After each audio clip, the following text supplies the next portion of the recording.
pasada la elección del día martes, porque una cosa es que todo el mundo está entretenido con el resultado del presidente Trump repartió sopa, seco, jugo, postre y cachitos. Y otra cosa es que la realidad dentro de lo avasallante del triunfo, falta por decidir los senadores, falta por decidir los miembros del Congreso y, por supuesto, están las elecciones a nivel local eh, para los diputados al Congreso Nacional por la Florida y cómo quedaron los diputados de los circuitos. Así que como la elección es tan grande, hubo elecciones de sheriff, hubo elecciones para fiscales, hubo elección para escoger si la gente fumaba marihuana o la rechazaba, y hubo también una votación para ver si la gente aprobaba el aborto. Entonces, sobre todos esos puntos, quería que mi buen amigo Don Abel nos comentara. Muy buenas noches y el próximo estudio. No sé si es mucho. Entonces, estamos Un buen punto de empezar para el presidente Trump para su campaña de reelección.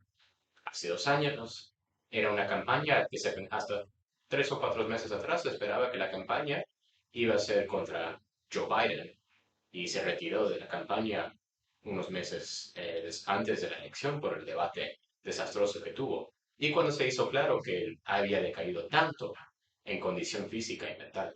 Pero bueno, la ola roja tardó, pero llegó. Y llegó 2 años después que la esperábamos, pero nos fue muy bien. No solamente del triunfo electoral del presidente Trump, que ganó no solamente el voto electoral, que es como elegimos el presidente en este país, pero ganó el voto popular. Y en este momento tiene mayoría de apoyo en el voto popular de este país. Ningún republicano ha ganado el voto popular en 20 años, desde George W. Bush, la segunda campaña de él. Pero no está solo en Washington. Tiene mayorías en el Senado. Aún hay 2 escaños sin determinar. Arizona, que se parece que los demócratas van a ganar ese escaño. Y Pensilvania, que muy pocos votos faltan y parece que los republicanos van a ganar el escaño de Pensilvania. Tenemos un Senado que es 53 republicanos y 47 demócratas. La Cámara de Representantes hay unos escaños que están todavía aún sin determinar, pero los republicanos tienen suficiente ventaja en los escaños que quedan, que es probable que terminemos con una mayoría de 222 o 223 miembros de la Cámara Baja, que va a ser suficiente para una mayoría porque se requiere 218. Es una estasis total en la Cámara. Se va a quedar más o menos igual. Hay algunos escaños que cambiaron manos, de republicano a demócrata, unos que cambiaron de demócrata a republicano, y al fin del día se queda igual que hace 2 años. Ahora, luego de observar este triunfo del señor Trump y ver que el planeta entero está reaccionando a favor de lo que significa que haya una figura imperial en los Estados Unidos poniendo orden. Sí. Y cuando digo una figura imperial es por lo que ves que está sucediendo. Por ejemplo, los talibanes, que son unos comecandela, que pican piedra con los dientes, ya salieron a decir, mire, yo lo que quiero es paz con usted, señor Trump. O sea, Abdul se acuerda cuando el señor Trump le dijo, Abdul, no me mandes más soldados, y le mandó la foto de la casa. El señor Trump le dijo, imagínatelo. Y fíjense que los primeros que salen a reconocer el triunfo y a pedir cacao son los talibanes. Eso tiene una lectura para mí muy importante. Pues, bien, últimos 4 años nos han faltado el respeto, nos han metido galletas tras de galletas en respeto a lo que es el asunto de los asuntos extranjeros de este país. A los Estados Unidos no la están respetando y ya está cambiando la cosa, como decimos los guajiros de Cuba, la cosa va cambiando. Eh, pero es la realidad. La situación política en el mundo es todo lo que está pasando porque hay una falta de respeto a este país. Cuando Trump estaba en la presidencia, Rusia no mandó 225.000 hombres a invadir Ucrania. Israel no fue atacada. La Taiwán no hubo un riesgo que está creciendo y creciendo año por año que China va a atacar a Taiwán. Eso no existía. Norcorea ahora está amenazando, está mandando soldados para Rusia.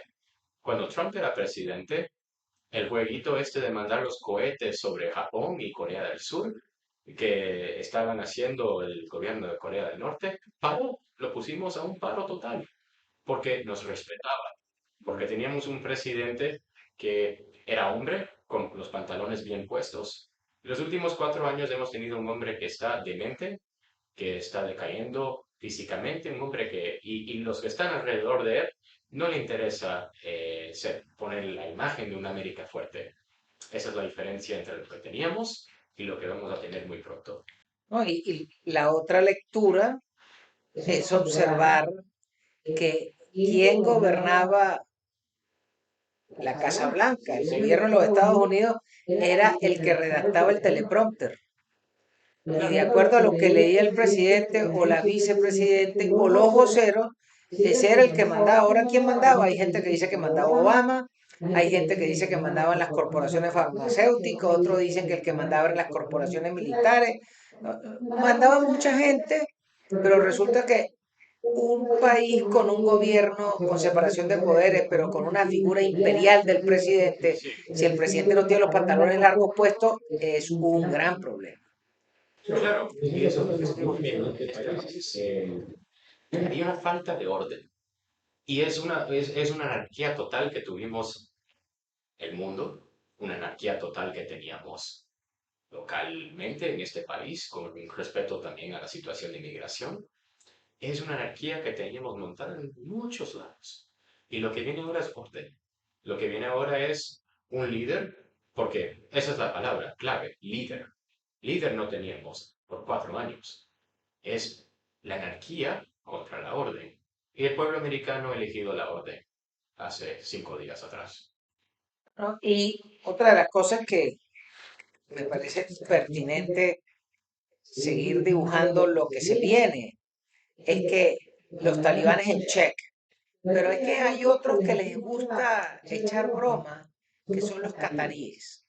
Sí, El reino, el sultanato, el jeque, el emir, no sé cómo se llama la autoridad en Qatar, pero el señor Qahtani es el dueño de Al Jazeera, pero que tiene una base naval en Doha, que es la que le cuida las espaldas, pero fueron los que le dieron santuario a los talibanes y a Hamas.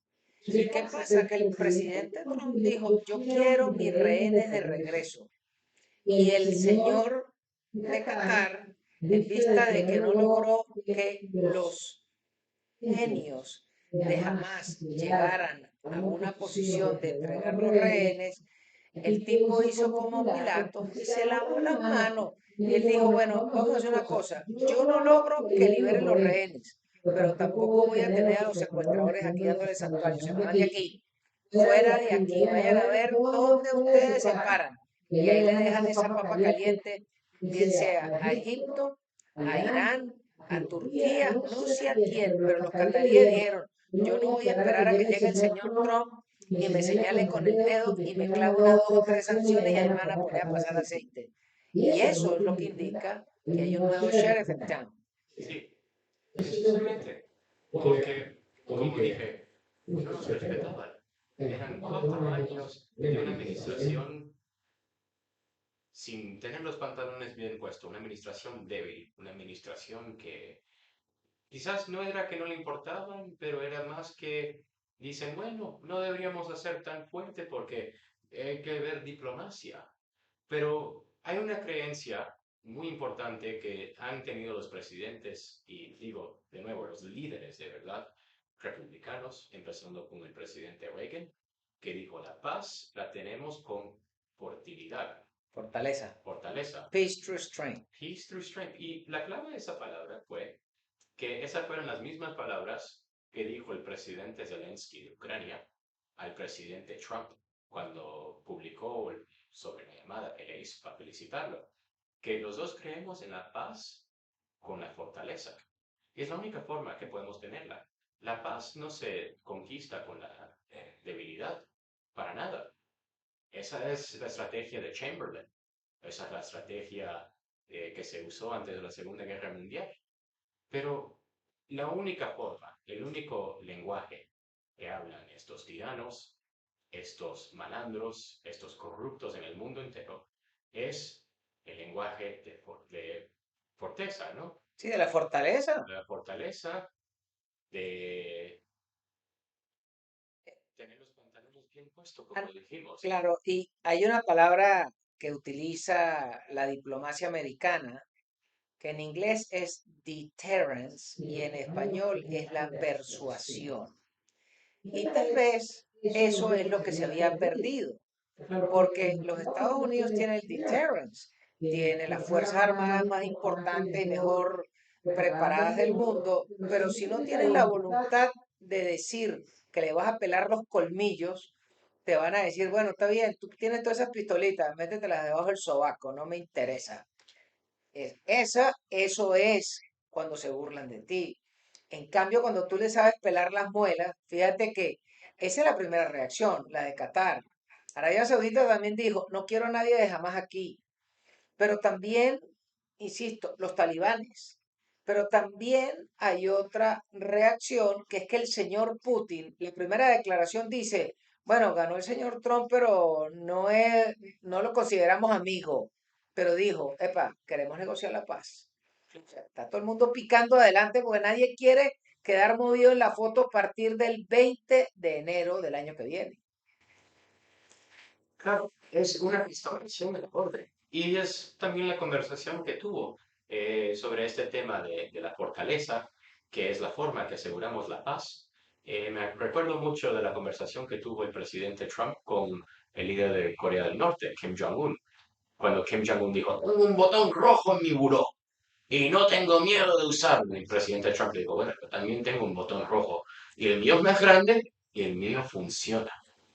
Y esa es la realidad. Hay que tener la voluntad de usar esa fuerza, porque si los malandros del mundo nos ven y dicen, son muy cobardes, son grandes y fuertes, son los tigres de papel, que es la palabra que siempre he usado para hablar sobre Rusia, que son tigres, son grandes, tienen armas nucleares, tanques, tienen aviones, pero cuando van a la guerra nunca le va bien, y esa es la verdad. Rusia nunca le ha ido bien en una guerra en la historia. Entonces, cuando nos ven a nosotros con la posibilidad y también que tenemos la voluntad de usar nuestros grandes recursos militares, nuestros grandes recursos económicos para asegurar la orden y asegurar una orden mundial que nos beneficie a nosotros como ciudadanos americanos, eso es cuando los malandros del mundo se echan un poquito para atrás y bueno, tienen que cambiarse de pantalones. También hay otra otro de los argumentos que está esbozando el señor Trump a partir del regreso al poder a partir del 20 de enero, porque tal vez el hombre políticamente más claro en los últimos tiempos como político de oficio es que el problema es la economía. Y así como lo dijo James Carville y Bill Clinton contra el señor George Bush padre, it's the economy, stupid. La economía, imbécil. Bueno, el señor Trump entendió que la única forma de que su país eche adelante es que 350 millones de personas tienen que comer completo, tienen que vivir en paz, tienen que poder pasear, tienen que poder comprarse un carro, poder llevar el perro al veterinario y además de eso poder comprarse una casita.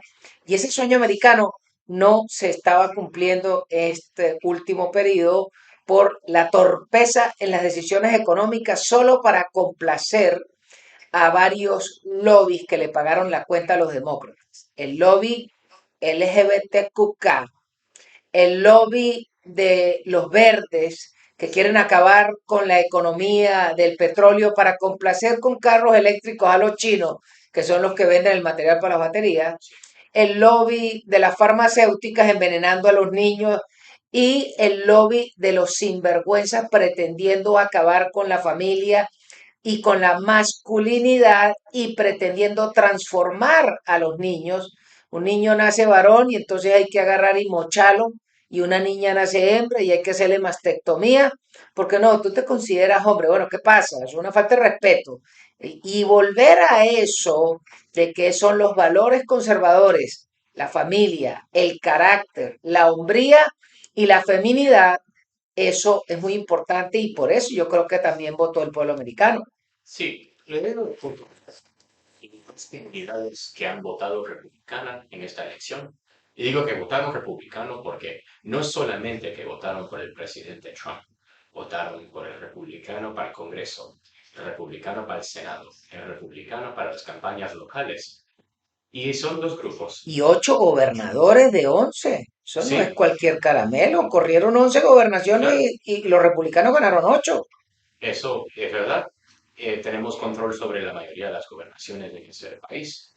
Pero mira, dos comunidades claves que decidieron esta elección, los latinos y los jóvenes. Y yo soy joven latino, soy los dos. Y le digo la realidad, mira, yo nací en este país, yo nací en los Estados Unidos y he vivido aquí mi vida entera, tengo 21 años. Y siempre desde niño me han dicho, estás en los Estados Unidos, puedes cumplir con cualquier sueño que tú quieras tener, puedes hacer lo que te guste en la vida. Pero la realidad económica es que nosotros los jóvenes tenemos que trabajar más, estudiar más años en la universidad para tener un título, para entrar en una carrera. Tenemos que trabajar más horas para poder entrar a una carrera, ¿no? Hay más barreras a la entrada. Tenemos que trabajar más para ganar menos. Y ese dólar que ganamos compra menos. Entonces, olvídese de la casa, olvídese de un carrito, olvídese de las vacaciones. Eso no es una economía que funciona. Eso es una economía que, francamente, Sobrevive, pero no vives. sobrevive, pero no vive. Es muy, bueno, es que también, desafortunadamente, en muchos casos la gente no sobrevive. No es suficiente para poder mudarse y vivir en un efficiency. Ni siquiera un efficiency de la 49 en Hialeah. Los que viven aquí en el sur de la Florida lo van a entender lo que es un efficiency de Hialeah. Eh, pero es la realidad, todo está muy caro. Y el único que puso un programa económico para cumplir con estos desafíos que tenemos es el presidente Trump. Habló nuestro lenguaje. Queremos comprar carros, queremos ir en vacaciones, queremos tener carreras que podamos entrar, que ese título de 4 años que estudiamos tanto para poder obtenerlo, que nos llegue a una carrera que podamos pagar las facturas cada mes. Y lo que teníamos estos últimos 4 años no servía. Bueno, hay otra cosa que se ha perdido en el tiempo y es, si bien la universidad en los Estados Unidos es privada, es decir, que cada quien se la paga, hay programas estatales que te permiten asumir un crédito para pagar la universidad. Está muy bien. Pero el problema que está teniendo esa juventud es que asumen una deuda universitaria, pero el grueso de esos muchachos que iban a las universidades por efectos de la ideologización, en vez de estudiar carreras como químico puro, Sí, ingenieros, ingenieros de refinación petrolera, ingenieros de exploración, ingenieros civiles y las carreras liberales. Entonces teníamos un poco muchachos estudiando carreras que eran carreras para ser burócratas. Explícame un tipo que se gasta una beca de $300.000 en Harvard para estudiar estudios de género. Hazme tú el favor.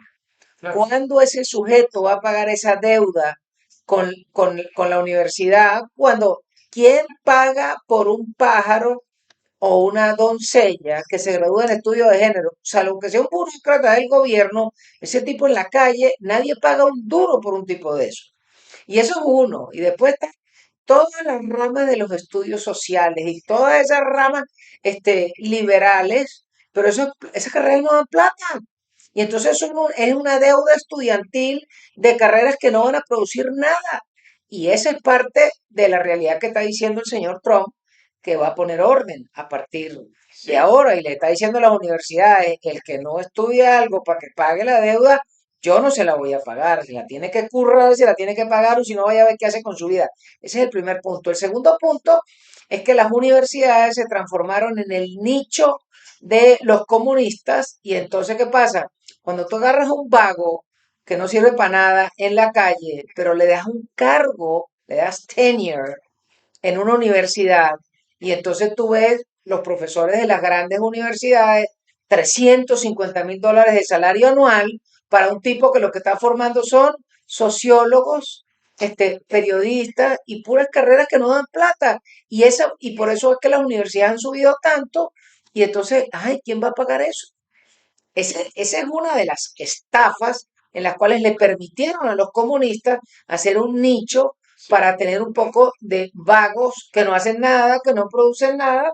Ah, pero el tipo es profesor de Harvard. Me actuó el favor. claro. Le respondo con esto. Mira, la realidad con las universidades en este país es que para ciertas carreras deben haber educación. Me refiero a los doctores, los ingenieros, los abogados. Yo, por ejemplo, soy estudiante de derecho. Pero lo que pasa también es que en muchas cosas del sector privado, muchos empleos en corporaciones grandes, y sabemos que las corporaciones grandes están en cama con los demócratas, con los políticos liberales. Muchas de estas corporaciones no le dan trabajo a los estudiantes que no tienen título universitario. Y eso lo considero un problema grave, porque la realidad es que la universidad son 4 años, 120 créditos en los Estados Unidos de clase. Es un proceso largo, costoso y no debe valer tanto. La Universidad de la Florida, por ejemplo, para un título de 4 años son $25,000 en total. En muchos lugares es 60,000 al año.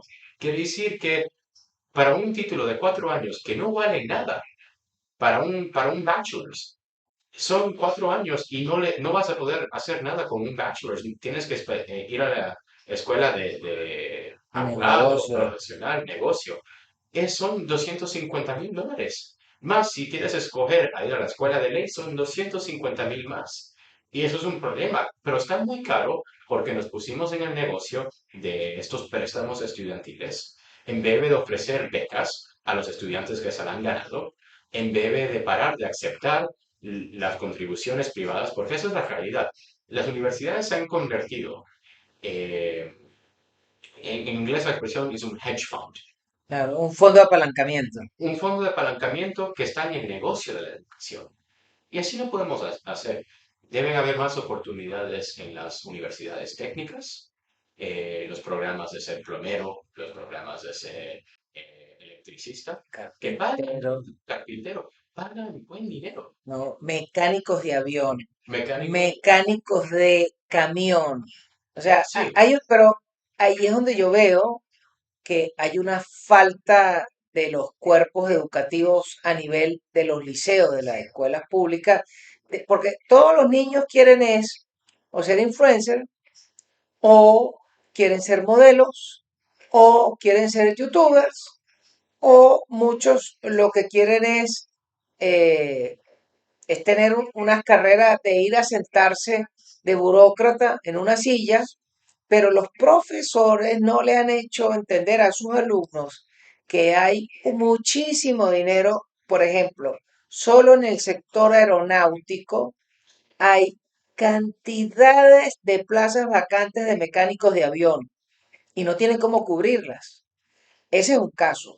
La otra, este país tiene 1,5 millones de gandolas, de camiones, rodando en todo momento. sí, Y 1,5 millones de gandolas rodando con motor diésel significa que son muchos cientos de miles de conductores que se necesitan para cubrir esa plaza vacante, y los mecánicos, y los que arreglan caucho, y todo eso gana plata. Y eso, por estar haciendo perder tiempo, que solamente es la parte tecnológica o hacer negocios de venta por ganarse la plata muy rápido, están perdiendo lo que llaman los blue collar workers. Y por eso es que gana el señor Trump, porque él sí le llegó el mensaje al que se la curra, al que se lo suda, al que ordeña las vacas, al que siembra maíz. Y yo creo que ese es el cambio que compró este país y es el cambio que compraron los holandeses, es el cambio que compraron los suecos y lo que compraron inclusive los alemanes, los polacos, los letones, estones, lituanos, todos esos están comprando es eso.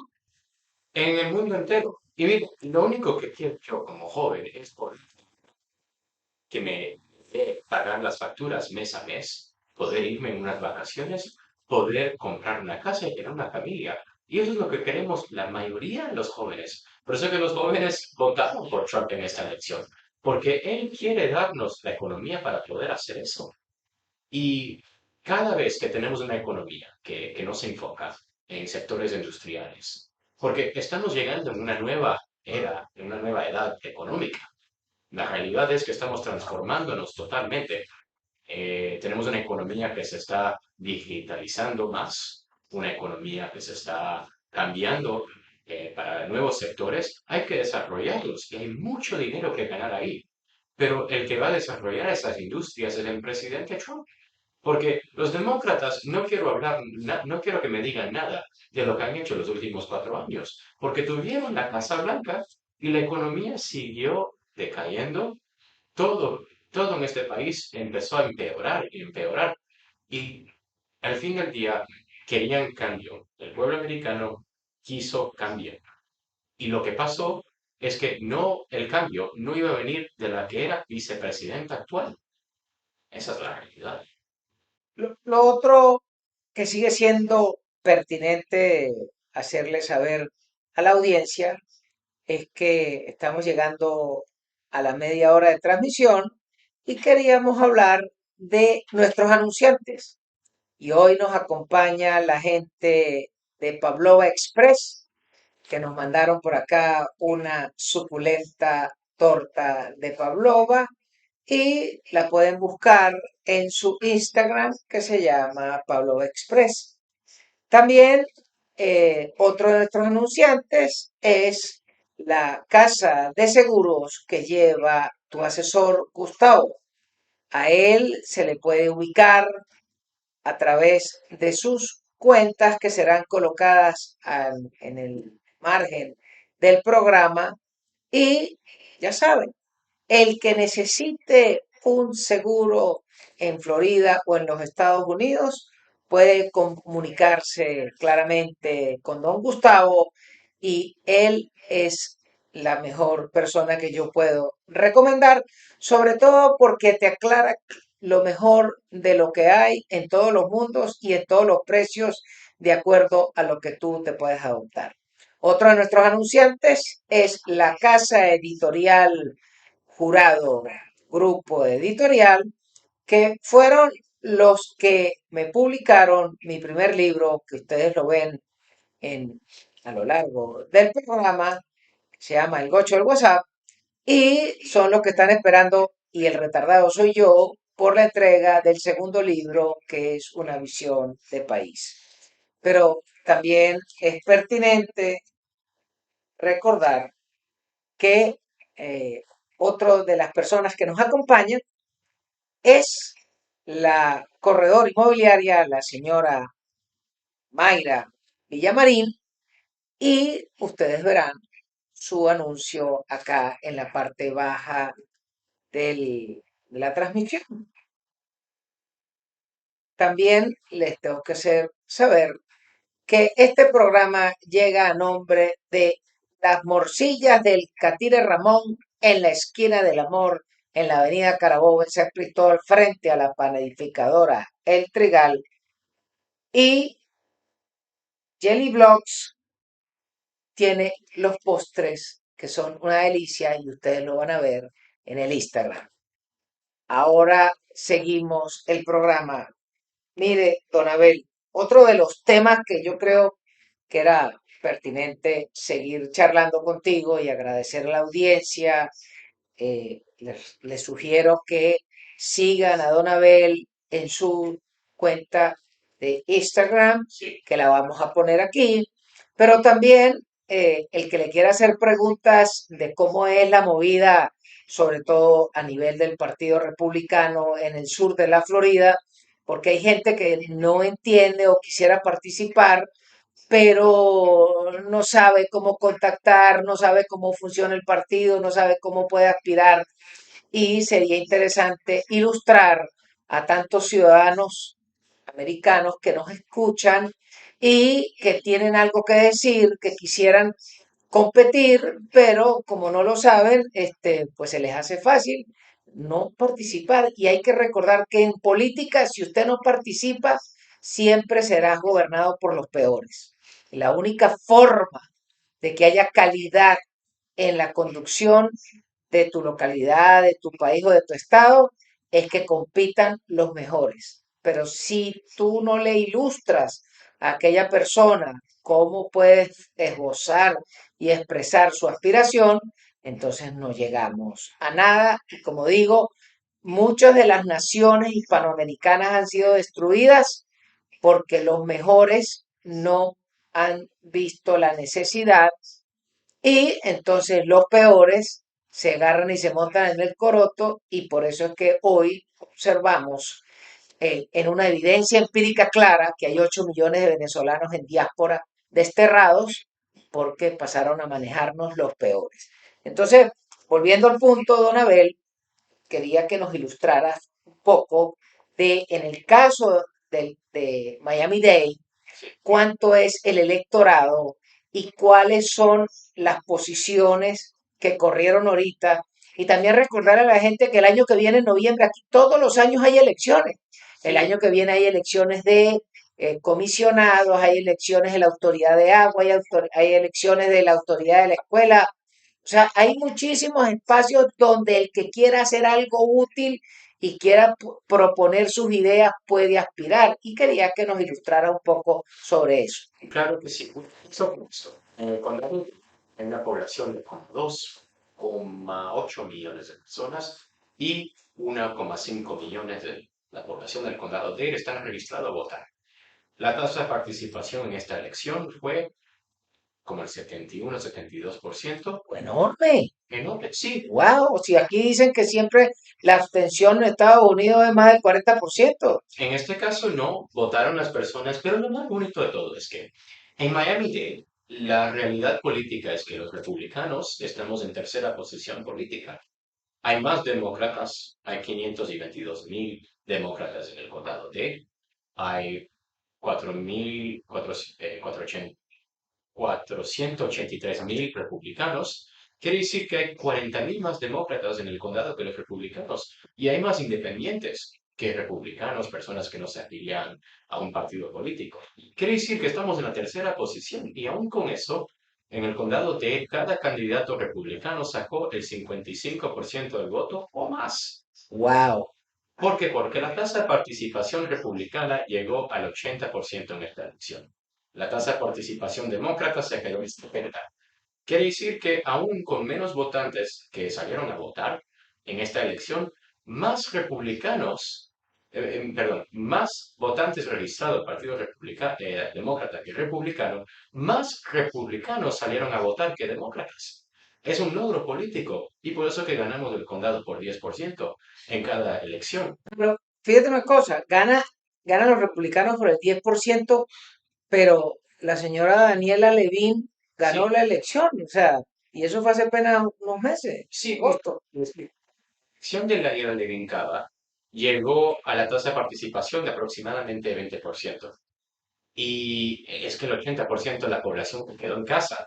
Y aún con eso, era parecido que más como republicanos y demócratas estaban más o menos parejo con respecto al número de votantes que salieron a votar en esa elección. Eso quiere decir que lo que pasó es que tuvo mucho apoyo de los independientes, la señora Cava, y también quizás algunos republicanos salieron a votar por ella. Ahora, ella es una liberal, es una izquierdista, me gustaría verla fuera de esa posición de alcaldesa lo más antes posible. No a este momento digo que deberíamos lanzarnos a una revocatoria, que aquí en Miami se puede hacer un referéndum de revocatoria, lo hemos hecho en el pasado. No estoy listo en decir eso todavía, porque las condiciones políticas están candentes después de la elección, pero tenemos que darle un poquito de tiempo para eso. Sí lo vamos a hacer. Pero Y hay que construir un liderazgo que le compita, porque el problema era que los republicanos tenían como cuatro candidatos y ella iba solita. ella tuvo,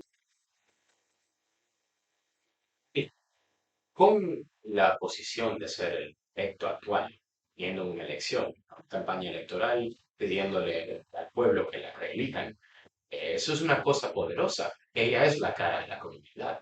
Cuando se derrumbó el edificio en Miami, ella es la que estaba delante de las cámaras. Y de verdad que digo, el equipo de ella ha hecho muy buen trabajo en ponerla en todos sitios. Es un equipo de una campaña de relaciones públicas muy fuerte que han corrido los demócratas con respecto a la posición del general Living Cava.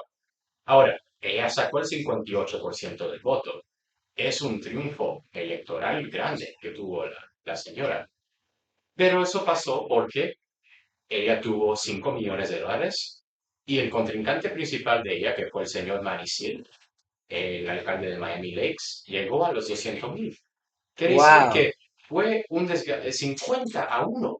Sí, una campaña electoral no se gana cuando hay $50 al contra tuya a cada dólar que tú pones. Es imposible de ganar así. Y el otro candidato que hubo republicano, que considero que fue un candidato serio, porque los restos sacaron 2-3%, fue Alex Otaola. Pero Alex Otaola, que le gusten o no, le digo, ha ganado mi respeto en esta campaña, porque es una persona que se lanzó por primera vez, sin experiencia política, sin haberse postulado para un puesto grande, y tuvo más donaciones individuales que la alcaldesa y que el señor Cid puesto juntos. Las personas le daban al apoyo, las personas salieron a hacerle campaña. Desafortunadamente, no fue suficiente para que quitáramos que la alcaldesa llegara al menos del 50% más uno, que fue el caso, si no hubiera estado en la reelección en esta boleta de Lo Max. ganó. Barrió porque no Barrio. hubo segunda vuelta. No hubo segundo y desafortunadamente eso fue lo que pasó, pero la campaña de Ottawa la corrió muy valientemente. La campaña de Sir también, lo que no tenían recurso y francamente no tuvieron el apoyo del partido que lo deberían haber tenido. Por lo menos un esfuerzo contra la alcaldesa. Porque sin el voto republicano, es muy probable que la alcaldesa no hubiera llegado al 58%, ni siquiera hubiera llegado al 50+1. Sí, yo observé que no, el partido no se la jugó por los otros candidatos. Sí, Y le dieron toda la ventaja de que la señora utilizara el aeropuerto, el puerto, que son unos cash cows, que son unas fuentes de dinero enormes, para, y además que en vez de tener las autoridades del aeropuerto a la cara de ella, pues ya va. El aeropuerto es un ente del gobierno del condado, sí, pero pareciera que como que el jefe del aeropuerto era ella y parecía que el jefe del puerto fuera ella. Entonces, cuando tú agarras y coges toda esa ventaja y no hay quien le dé un lamparazo, entonces ahí estás cobrando lo que hicieron. Pero yo lo que te puedo decir es que yo, que tengo viajando a Miami desde 1978, nunca había visto tan mal el aeropuerto. sí. Para darte un comentario cruel, y eso es culpa de ella. Es la verdad, y eso fue un mensaje de campaña que puso mucho el señor Otaola. Mira, Otaola y Sid, los dos candidatos serios que se enfrentaron a ella, eh, hicieron lo que pudieron con los recursos que tenían, pero desafortunadamente no fue suficiente. Y la otra realidad política que pasa es que, y lo vimos en esta elección de Miami-Dade, es que las boletas ausente favorecen a las campañas que tienen más recursos políticos. ¿Por qué? Cuando hay una campaña electoral, las boletas ausentes empiezan a llegar a las casas 6 semanas antes de la elección. ¿Quién sabe eso? Todas las campañas. ¿Y qué es lo que pasa cuando están cayendo estas boletas ausentes y están llegando a los votantes? Ahí es cuando empiezan el lío de mandarle. Harvesting, la Bueno, cosecha de boletos. eso es una cosa, pero es mandarle la correspondencia a la casa, tocarle la puerta, hacerle llamadas, lo que en inglés le llamamos un chase, un LB chase, cazar las boletas ausentes. Y después está lo del ballot harvesting, pero en la Florida han cambiado las leyes han limitado el nivel a cual se puede cosechar las boletas. Pero la realidad es que esa campaña favorece a los políticos con muchos más recursos. Y ves al otro lado las personas que van a votar presencial, que uno se puede parar en un centro de votación y darle el papelito, tener una charla breve o tocarle la puerta en el curso de la campaña. Es posible que uno se pueda defender un poquito más en ese caso cuando una persona tiene que salir a votar, pero las boletas ausentes van a favorecer las campañas con Claro, el que tenga recursos. real y músculo financiera por recadelas, que Claro, pueda visitar y decirle, mire, señora Mary, usted ya votó, puede, ya llenó, yo le enseño a llenar la boleta, sí, o la señora Mary dice, ay, mijo, yo no te, yo le firmo, y entonces el hombre agarra y llena y vota, y la señora Mary no tiene ni siquiera los lentes, y le firma la boleta, y claro. se la cosecha y la entregan. La entrega, sí, Claro. así es como es. Y es un crimen. Hay cierto nivel de fraude, que el problema desafortunadamente es que comprobar el fraude electoral es una cosa muy difícil de hacer. Esa es la realidad desafortunada. Y es la verdad también, las campañas de boleta ausente, que es la mayoría del voto que vemos en las elecciones locales, en las primarias, donde las tasas de participación son el 8%. Peanuts. Es una desgracia a la democracia. Vemos países como Venezuela, lo que pasa cuando la democracia se va. Es una cosa preciosa y es una cosa que cuando se pierde no se retoma. Es como un pescado que tienes en la línea, estás trayéndolo para ti y ya se te rompe el anzuelo y se va el pescado libre, no lo vas a poder retomar. Y es la misma forma con la democracia. Y en las ciudades, en los municipios donde la corrupción es aún más grande, en las elecciones locales, la mayoría de las personas que van presa por corrupción en la política son quienes, los concejales, los comisionados, los locales, no los representantes, no los congresistas, no los presidentes, los concejales, porque ahí es donde está la más corrupción. ¿Por qué? Porque ahí es donde le importa menos al pueblo, porque no salen a votar. Y vemos que en las elecciones locales el voto ausente es la gran mayoría del voto que hay. Las personas no salen a votar y eso hay que prevenirlo. Y por eso que yendo para el año que viene, siempre digo que es una campaña de 365 días.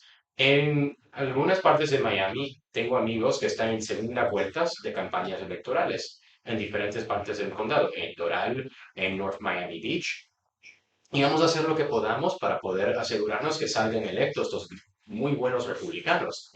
Pero es una campaña de 365 días. Aquí en Miami hay elecciones a la comisión de la ciudad. En mi ciudad natal de Hialeah también hay elecciones al consejo. Y hay que asegurarnos que salgan buenas personas. Y por eso que empezando en enero voy a hacer un esfuerzo en mi comunidad. Yo soy representante del Partido Republicano de Hialeah. Voy a empezar a ir casa por casa en mi distrito. Hay 40 distritos en el condado y voy a empezar a registrar los votantes. Voy a tocar la puerta y preguntarle si todo el mundo está registrado a votar. Vamos a registrar las personas. Vamos a asegurarnos que si quieren pedir una boleta ausente, una persona de 85 o 90 años de movilidad baja, una persona deshabilitada, pienso que tenga más sentido que le llegue una boleta a la casa y que tengan alguna forma que un familiar se la entregue de su parte. Eso es legal acá en la Florida. Que después tener que depender de alguna razón que otra persona lo lleve a la urna. En esos casos pienso que debe haber el voto ausente, pero no una persona que tenga dos patas y dos brazos, perdóname. Pero eso es lo que tenemos que hacer. Y empezar a recaudarle fondos, porque esas campañas son caras, demasiadas Lo, caras. lo otro que vamos a observar luego de este triunfo del señor Trump y con la opinión y el empuje que trae el señor Elon Musk, es que la tendencia, sobre todo en todos los gobiernos que están conducidos por republicanos inicialmente, es que se vuelva al voto manual y mandar a la basura todo lo que significa Dominion, Smartmatic, Sí, Sequoia y de paso que en Florida se vote con Dominion, ¿no? sí, Terrible. Pero bueno, lo que pasa es que quizás el señor De Santi logró poner el bozal a los tipos y los agarró. pero sigue siendo perverso. Y sobre todo que no me vas a venir con el cuento de que a estas alturas del partido todavía están contando votos en Arizona. Eso no puede Eso, ser. eso me hace la sangre, esta, me hace la sangre vivir que en un país, que hay un estado la Florida tiene 3 veces la población de Arizona, 3 veces la población de Arizona. Y en una noche, en 4 horas de cerrar las urnas, ya teníamos todo el voto contado. Todo el voto contado. Y en Arizona han pasado 4 o 5 días después de la elección y todavía le faltan el 15% del voto por registrar. Es Una burla. una burla a la democracia. Es una burla, es una burla al país. Un país tan avanzado. California, le doy otro ejemplo. California, eh, le falta 1/3 del voto por contar en el estado. Y digo, bueno, California tiene 40 millones de personas. Basura. Colombia, un país de 50 millones de habitantes, en una hora tuvo los votos contados. Y los Ven, cuentan manual. manual, 20 millones o más de votos en el país entero de Colombia, un país con montañas, un país grande, variado, Con guerrilla. con guerrillas, que se cuenten todos los votos en una hora y media. Y a California le demora 3, 4 semanas para contar todo. Es una burla a la idea que somos el país más, y que somos, porque lo somos, el país más avanzado del mundo, con tecnología y todo. Que en ese país, en esa parte del país, no pueden registrar los votos por semanas. Es un insulto. Y ahí es donde el control de la Cámara de Representantes se va a decidir. En California, en Arizona, lo que falta. Pero los republicanos tienen la ventaja en esa. Bueno, lo que quizás tenemos que hacer otros programas porque hay que ilustrar más a la audiencia, sobre todo porque hay una buena cantidad de los escuchas de estos programas que viven en los Estados Unidos y quieren, bueno, si ya que perdimos nuestro país y vamos a ver cómo arranca el juego a partir del 10 de enero, pero al día de hoy los venezolanos no tenemos república y nadie que quiera pasar a ser ciudadano de este país quiere perder esta república, como casi sucede este día martes. Y eso significa que hay que ilustrarse, hay que educarse y hay que participar. Y creo que una de las grandes enseñanzas de esta campaña es que mientras Trump gastó 400 millones de dólares y la señora vicepresidente se gastó 1 billón de dólares, el éxito estuvo en tres cosas. Uno, el talante del candidato que inclusive se jugó la vida. Dos, la oferta política, porque al día de hoy cualquiera te puede recitar la oferta política del señor Trump. Y tres, que gastaron la plata en la campaña y no el billón de dólares en artistas, en shows, en conciertos. Y resulta que al día de hoy, después de 1 billón de dólares, la campaña de Kamala tiene 20 millones de dólares de deuda.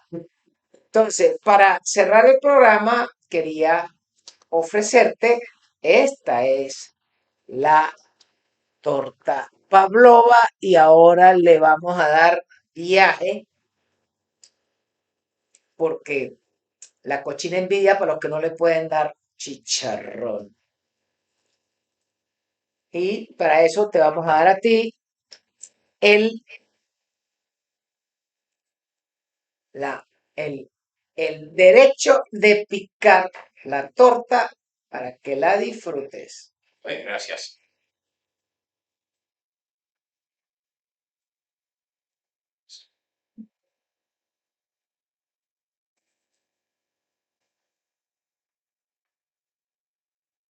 Ja, esto es una delicia y lo bueno de la torta pavlova es que no tiene gluten. Bueno, don Abel, muchísimas gracias por acompañarnos y pruébala. La vayas, no la vayas a pelar.